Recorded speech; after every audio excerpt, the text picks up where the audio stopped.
Hello student, आज की video में हम लोग बात करेंगे फिजिक्स यानी 10th क्लास के जो 2026 बोर्ड परीक्षा के लिए वीवीआई क्वेश्चन ऑब्जेक्टिव है उसी पर। ये आपका चैप्टर है मानव नेत्र तथा रंग बिरंगे संसार। इसका हम जो एक भाग 1 जो है 25 क्वेश्चन भाग 1 में देख लिए हैं। आज जो है कि पार्ट 2 इसका भाग 2 जो है कि स्टार्ट करेंगे 26 नंबर क्वेश्चन से। तो आप लोग यदि पार्ट 1 को नहीं देखे हैं भाग 1 वाला वीडियो को तो आप लोग देख लीजिएगा इसी चैनल पर मास्टरमाइंड क्लासेस 0.1 पर जो है कि मिलेगा। तो आज हम 26 नंबर क्वेश्चन से बात करेंगे। मानव नेत्र के किस भाग पर किसी वस्तु का प्रतिबिंब बनाते हैं।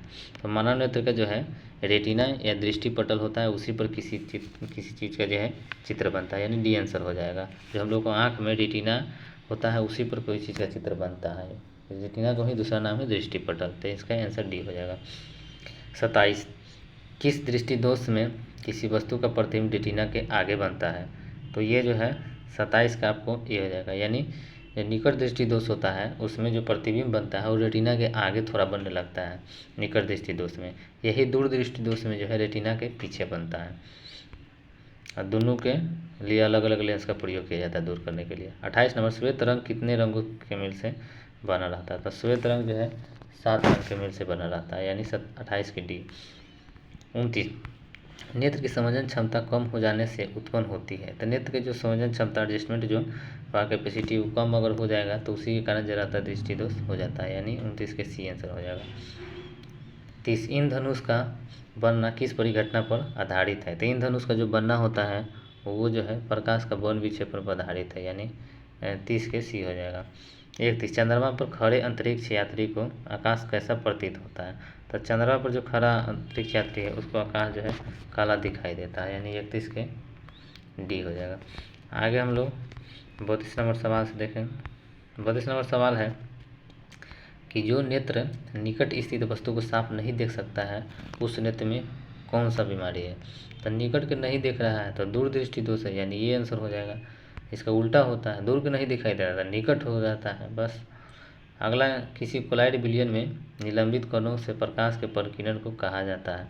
तो इसको जो है से कि किसी कोलाइड विलयन से यदि निलंबित कण के प्रकाश के परिकिरण अगर हो रहा है तो इसको कहा जाता है टिंडल प्रभाव, यानी सी हो जाएगा इसका आंसर 33 के सी आंसर हो जाएगा।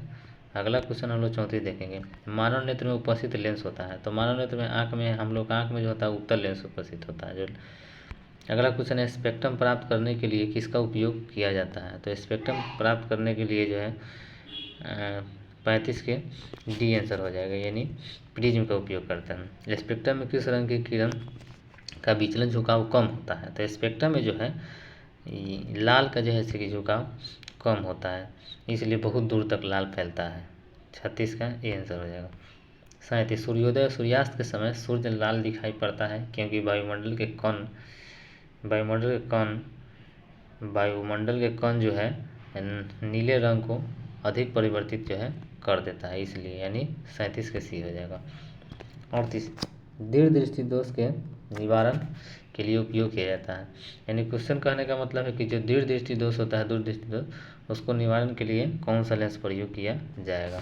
तो दीर्घ दृष्टि दोष के लिए उत्तल लेंस। अगला प्रिज्म से प्रकाश की कौन सी परिघटना घटती है। तो प्रिज्म से जो है प्रकाश की वर्ण विक्षेपण परिघटना घटती है, यानी सी आंसर हो जाएगा। 40 यदि किसी वस्तु का प्रतिबिंब रेटिना के पीछे बनता है तो वह व्यक्ति किस दृष्टि दोष से पीड़ित है। तो 40 के यहाँ पर ए हो जाएगा, यानी दूर दृष्टि दोष से। विद्युत सिग्नल कौन उत्पन्न करता है। तो विद्युत सिग्नल जो है बी, यानी कि प्रकाश सुग्राही जो उत्पन्न करेगा। 42 नंबर मानव नेत्र में प्रवेश करने वाले प्रकाश किरणों का अधिकांश अपवर्तन होता है। तो मानव नेत्र में जो प्रवेश करता है वो अधिकांश अपवर्तन जो है कॉर्निया के बाहरी पृष्ठ पर होता है। नेत्र गोलक के गोल होने पर देख पाते हैं। 43 के ए आंसर हो जाएगा, निकट की वस्तुओं पर। 44 निकट दृष्टि दोष उत्पन्न होने का क्या कारण है। 44 का आपको ये हो जाएगा, यानी अभिनेत्र लेंस की वक्रता बढ़ जाता है, इसलिए निकट दृष्टि दोष हो जाता है। नेत्र लेंस की फोकस दूरी अधिक हो जाने से कौन सा दृष्टि दोष हो जाता है। तो नेत्र लेंस की यदि फोकस दूरी बढ़ गया है तो दीर्घ दृष्टि दोष हो जाएगा, यानी फोकस दूरी बढ़ जाने से दूर दृष्टि दोष होता है। अगला कुछ चलो 43 देखें। उसके बाद 44 है, कह रहा आयु में वृद्धि होने पर मानव नेत्र में समझने क्षमता घट जाती है, यह दोष कहलाता है। यानी जितना ज़्यादा उम्र बढ़ जाता है तो जो समझने क्षमता होता है एडजस्टमेंट वो घट जाता है, तो इसको हम लोग कहते हैं जरा दृष्टि दोष। यानी इसका आंसर डी हो जाएगा 46 का। 47 रेटिना प्रकाश को परिवर्तित करता है, तो रेटिना जो है प्रकाश को विद्युत सिग्नल के रूप में परिवर्तित करता है। 48 इनमें से कौन व्यक्ति नेत्रदान कर सकता है, तो इसमें से ये चारों ऑप्शन में से नेत्रदान को जो है ये ए बी एवं सी दोनों कर सकता है, यानी डी आंसर हो जाएगा इसका। यानी मधुमेह के रोगी वाला भी और दमे के रोगी वाला दोनों जो है इसे दान कर सकता है, लेकिन संक्रमण रोग से पीड़ित जो व्यक्ति है वो नहीं कर सकता है। संक्रमण रोग कहने का मतलब ये वैसा रोग जो हवा के माध्यम से, वायरस के माध्यम से एक व्यक्ति से दूसरे व्यक्ति में फैलता है, उसको संक्रमण रोग कहते हैं। 49 अभी नेत्र लेंस की फोकस दूरी में परिवर्तन किया जा सकता है, तो 49 के यहाँ पर आंसर हो जाएगा सी, यानी पछामी द्वारा, जिसको सिलेरी मांसपेशियाँ कहते हैं। 50 दूर दृष्टि वाली आंखें साफ साफ देख सकती है, तो दूर दृष्टि वाले जो आँख है वो दूर के वस्तु देख पाएगा, नज़दीक की वस्तु नहीं देख पाता है। तो इस प्रकार से क्वेश्चन इधर उधर घुमा के पूछता है। हमने इस चैप्टर से 50 सब्जेक्टिव क्वेश्चन जो इम्पोर्टेंट VVI है उसको हमने देखा है। आज की वीडियो में इतना ही, फिर मिलेंगे नेक्स्ट वीडियो, तब तक के लिए थैंक यू।